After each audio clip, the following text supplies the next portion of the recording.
নমস্কার।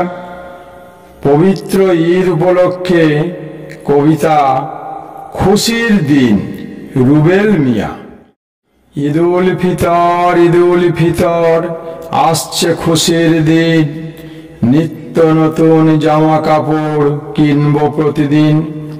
সামনে আসছে ঈদের দিন, বইবে খুশির হাওয়া, ভাই বোনের ইচ্ছেগুলো করব পূরণ চাওয়া।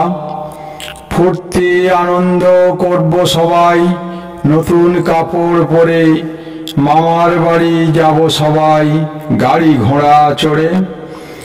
খাইব যত ফিরনি সেমাই মামার বাড়ি বসে, নানির সাথে গল্প করব মধুমাখা রসে। খাইব যত ফিরনি সেমাই মামার বাড়ি বসে, নানির সাথে গল্প করব মধুমাখা রসে। নমস্কার।